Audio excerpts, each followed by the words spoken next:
Hello again. If anyone has joined more recently, I'm Boji. Um, I'm gonna present the next notebook. Thank you so much to Lordwick and Aparajito for this lovely introduction to the basics. So, can everyone see my screen? Is all good? Yes, we see it. Okay, all is Yep. good. Amazing. Okay, so I'm gonna be a bit quicker, I think. I was actually worried all day that I'm gonna take less time and then not know what to do. So, good for me. That might be useful in this case. So in the second notebook, we're going to look into a little bit into two very important packages for Python that are used for science pretty much every time you do anything, really. What is a package? Package is some code, very basically, that someone else wrote and is giving us to use. It can involve some functions, some classes if you want to go into the object-oriented programming, as Lodrick mentioned. But it doesn't matter. The point is, it's some stuff that someone has created that we can use. So in order to use it, we need to import it. So that's where we are starting in the first cell here. We're importing two packages, NumPy and matplotlib pyplot. So what these two things do, first thing, NumPy is basically a package that helps us use, so not only use, but work with a lot of data, which is very important for astronomy and astrophysics because we usually have a lot of stuff to deal with. So we import that as import NumPy, and then we import it as NP. So that means we're basically calling this package only NP for the rest of our notebook. So we'll just be using those two letters because it's easier, it's quicker. It's also the standard, so you can name it whatever you want. You can name it Boji, but that's not very easy to Google because no one is doing that. Kind of the standard way to name things. There are some standard ways that people tend to name things and makes it easier to Google and work with. So I would recommend following the standard basically. So we import NumPy as NP, we import matplotlib pyplot as PLT. Again, that's the standard. This little line was for me to troubleshoot some things. I don't think that's part of the notebook. And the last line, this is again, I think in some cases, in some configurations, not strictly necessary, but it's basically used to, as the comment here says, to display our plots in the notebook instead of opening another pop-up window. I think older versions of Jupyter used to do that by default. So let's run that. And now we should have these things imported. So we can move on to talking a little bit about what is an array. So NumPy basically is a package for working with arrays. They are kind of similar to lists in the sense that you can put a bunch of things in them. However, very different from lists because arrays require us to have the same type of object inside them. So here we're going to be working with NumPy arrays that have numbers in them, basically, floats. So we create one with this line, x equals np range. It's very important that this is a range, not a range, because that is spelled differently. For me, that has been an absolute nightmare, since English is my second language and I keep misspelling it and reading it wrong and then not knowing what's going wrong in my notebooks. So keep that in mind. And this is a built-in function in NumPy. So again, we do np dot the function, and then we can use it because we've already imported NumPy.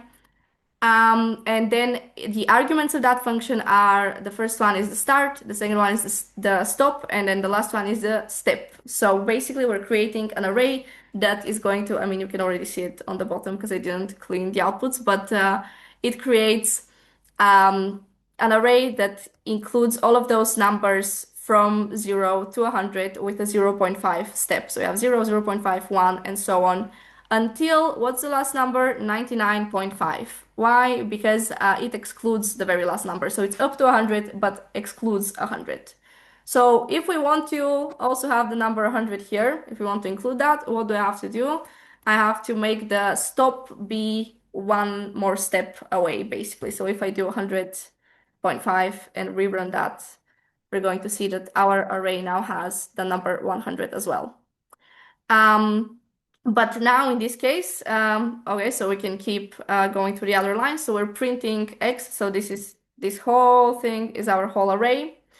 What else are we printing? We're printing the length of x using this, again, built-in function, len of x, which is showing us that now we have 201 numbers. So before, when it was only to 100, we had 200 numbers, which makes sense because when we include both bounds, we have another number.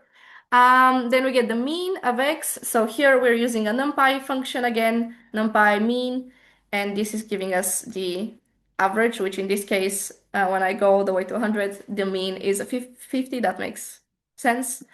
And then we have the maximum value, which we get again with a numpy max, and then we get the minimum with numpy min. All of those are very straightforward numpy functions. Generally speaking, if you need to do anything with numbers that is kind of straightforward, like means, max, minimum, median, all sorts of things like that, there is probably a built-in numpy function. Even if you don't know about it, you can Google it and it will probably come up. So you can see all sorts of data about your data, which is very useful. So you can play around with different arguments. Yes, we just did that. You can play around even more, of course. You can change the steps. So we can go in steps of 10, let's say. That's going to be a different array. Yes, much smaller, and so on. But for the sake of the notebook, let's go back to what we had before.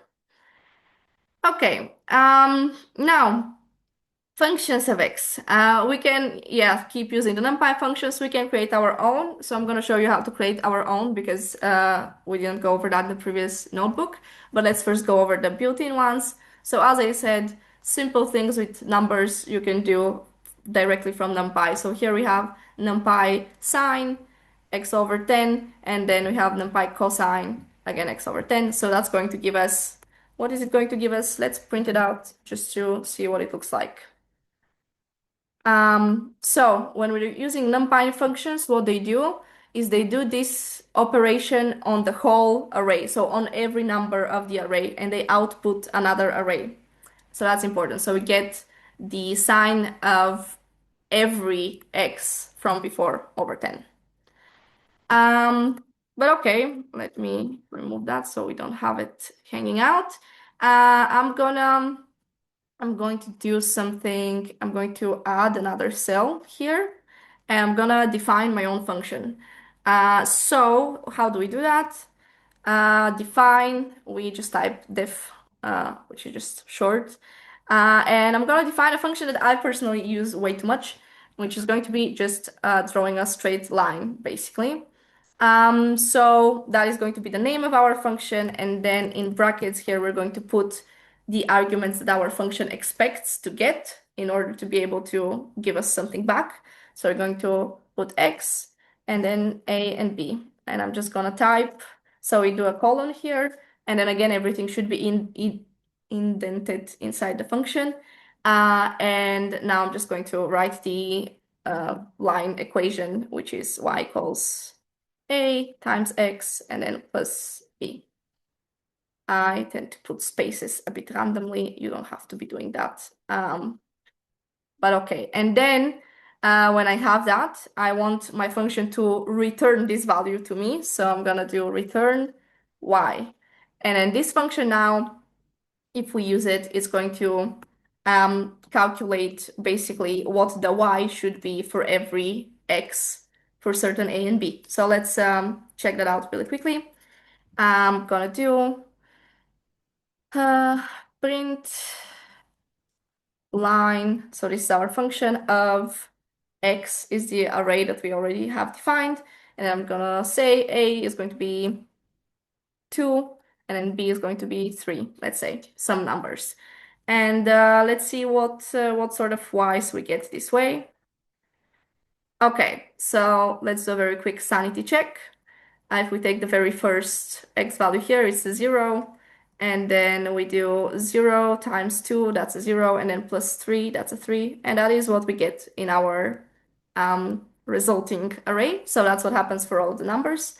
And that is just an example of how we can define our function. I said this is a line equation, and it is, but that doesn't look like a line. How would we make that actually be an image of a graph? Let's see. Let's go a bit down and talk a little bit about figures. So figures are obviously a very fundamental scientific thing. When we have a lot of numbers, it doesn't really make sense to be looking at them like this. It gets confusing, it gets boring, it's not very pleasant. So how we try to look at a lot of numbers is usually on a graph. Again, I have the outputs, but it's okay. We'll play around and we'll see how they change. So here comes the second package that we imported, which is pyplot, matplotlib pyplot, which is helping us um, create graphs. So let's go line by line. First thing we have is plt, that was the package, dot plot, just a very simple one, x, y1, and then let's first plot only that, and then I'll show you what the rest of the things are. Can I? Okay. So this is the simplest plot we can possibly make. We're just using the plot function, giving it an x and giving it a y. And the y, let's go back just for a second. Y1 was sine of x over 10. So what do we get? We get a sine. That's kind of sine curve. That's what we would expect. This is the default behavior. We get the blue line. We don't get any axis labels, anything like that. So that is not very useful in science terms. I don't know what this graph is showing me at all. So then we want to add some additional arguments to make that more readable and nicer. So let's have a look at what they are. We're adding, for example, a label. So the label is going to tell me what I'm plotting, especially if we're plotting multiple things, as we will in a second. It's very useful to have them labeled. We're giving it a specific color that we want it to be. We're giving it line width, so making the lines a bit thicker so they're easier to see, and line style, which in this case is dashed line. That's a very small subset of all the arguments you could be giving to these functions. Matplotlib is extremely flexible and customizable. You can pretty much do anything you have ever imagined with it. And I would encourage you to have a look at the documentation and have a look at what sorts of things you can change. But pretty much anything about these plots, anything can be customized if you try hard enough. I'm playing around with this line a little bit. This is the plot legend. This is because if we have a label, if I just do it like that, we're going to see, so we see the changes to the line, but we don't see the label anywhere because it has nowhere to go because I haven't plotted the legend. So we need to also plot legend in order to be able to see that. And here it is. We have a little legend that's telling me this line is representing y equals sine of x. Okay, let's plot some other lines. We also have y2, so let's not, why not plot that as well? To put that on the same plot, we just do the same thing again underneath.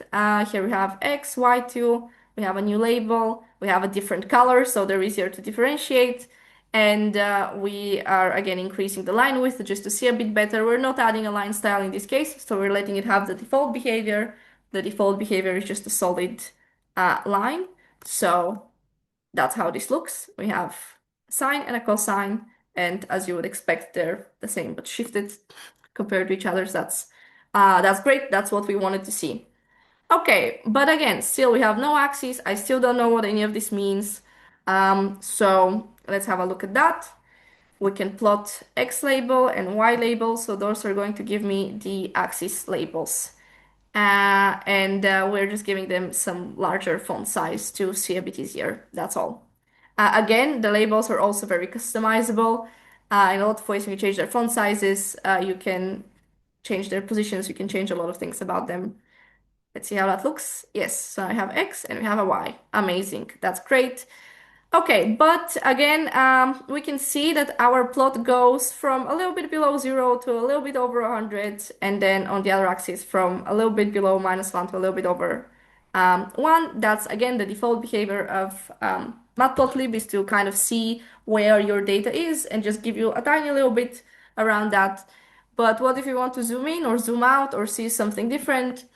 then see different parts of our data. Then we can use the, for example, y-lim. We can also use x-lim. This is changing the limits, in this case, on the y-axis. So we're changing them from -2 to 2. So what do we expect to see? We expect to zoom out in the y direction. So let's see if that's truly what happens. Yes, now we can see we're going from -2 to 2, and our lines, there is a bit more space below and above them.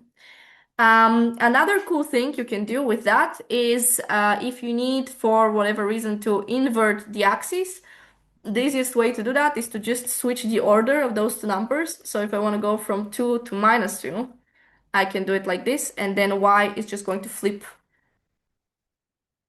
So yeah, so now we see a mirror image of what we had before. And that is useful sometimes in some situations in astrophysics, quite a lot actually. Okay, so let's go back to what we had originally. That is what you should be having in your notebooks, and that's what we get. Fun. Let's move on a little bit. Let's play with some new functions of x. Yes, a lot of functions of x, and we're going to see some more plots. So, starting again with an x, this time between 0 and 1 in steps of 0.01. And then we're putting a bunch of functions here. Let's go through them quickly. So we get a y2, which is x. Double asterisk is what? It's an exponent, so x to the power of 3. Then we get y3, which is x to the power of a half, so that is a square root of x. And y4 is some function 2 times x minus x squared. Fun. So let's check out what these things actually look like in a picture. Again, I do have the output, so I'm sorry, but okay, let's run this cell and have a look. So again, we are plotting x, we're plotting y, we're increasing the line width, and we're giving it a label. These labels here, in this case, because we want them to have the mathematical functions, we're using the LaTeX notation. So what that means is we put an R in front of the string, and that's telling Python that we want to use, that's telling matplotlib that we want to use LaTeX notation. And then we're putting all the math stuff in between the dollar signs. That is just, again, from LaTeX. And then we do y equals x. And this time we're using a different symbol for the exponent because, again, that's not the Python, that's the LaTeX notation, and to the power of 3. And then we do that for the other labels as well. So okay, in this case, we're not telling Matplotlib specifically what colors to use, and we still see 3 different lines that have 3 different colors. That is, again, the default behavior, which is the first line is always blue, and then we get orange and green, and there's a bunch of other colors as well. So you don't necessarily have to define the colors by yourself. It's just that generally I mean, I don't want to talk for most people. I personally find the default colors kind of ugly. So people usually try to change them just for aesthetics. And also, if you have a lot of lines, sometimes it gets confusing. You might want to group them in specific ways. You want to have your own color map more often than not, but not necessarily. Okay, so what else do we have going on here? We have a legend again, this time slightly smaller, font size 12. And the legend, so we see here where in the previous plot, we just had the legend with no argument. So that's the default behavior for a legend. It goes somewhere, wherever Python decides there is enough place on your plot, it puts the legend there, and that's what you get. In this case, we're asking it to change the font size to 12, and we're asking it to put it at location 0. 0, I think, is the default behavior again. I learned just today, actually, when I was playing around with this notebook, that the options for putting the numbers go from 0 to 10, which is a lot of options. So if we put some weird number, let's say 12, that's going to give me an error. Yes, you can see that's an error. And it's telling me it must be a string, coordinate tuple, or an integer from 0 to 10. So let's try those out. So, okay, so a string just means putting in quotations where you want it. So upper left, let's say, that should put it again where it was before. So it's just talking to Python in plain English. The way it goes with numbers is that 1 to 4 are the four corners. So it starts at, if we start at 1, it starts at the upper right corner, and then it goes anti-clockwise. So that's 1, that's 2, 3, 4. Let's do a weird one that I didn't know about. Let's do 10. That's in the center of your figure, which I have never seen anyone use. It's a bit wacky, but I guess in some sort of figures you might be interested in having that happen. So that's pretty Don't cool tell that the it's an exoplanets, option. guys. Yes, we don't have an exoplanet person here, right? To murder both of us for joking like that. Okay. Um, okay, so going back to the default, and then again we have the X and Y label. In the previous plot, I forgot to mention, so it's important that we put those in quotation marks so we can see the actual string that says X instead of what will happen if I remove the quotation marks. Now that is the variable named X, which is what? It's an array. So we're going to print out the whole array, which is not very pretty and nice. So we want that to be in quotes. And last thing I wanted to say, when you're plotting things like this, when you want to plot a function, you want it to look smooth. So you want to use enough numbers to make your function look like that. So what would happen if I change the step to something larger? Let's say I do 0.3. Now that's not a very smooth plot because in this case I only have like four numbers and I calculate the y value only for those four numbers, and then they just get connected with straight lines in between them. So those are not the functions we're trying to plot. So we want to use something that's small enough that it looks smooth, but it's not too small that your computer has to do too much work because that's just unnecessary and it takes time. So that's how we get our smooth lines. Actually, if we zoom in a little bit, I think, can I zoom in? Oh my God. We can see here, I don't know, I can see a little corner here a little bit because this part of the function is a bit steep. It's a bit hard to see because it is smooth enough with this many values. But if I add another zero here, for example, it's going to take a bit more time, but then we don't get that little corner at all. Now it's all very smooth. So that's a bit of a give and take when you want to plot functions. Um, and I think that's it from me.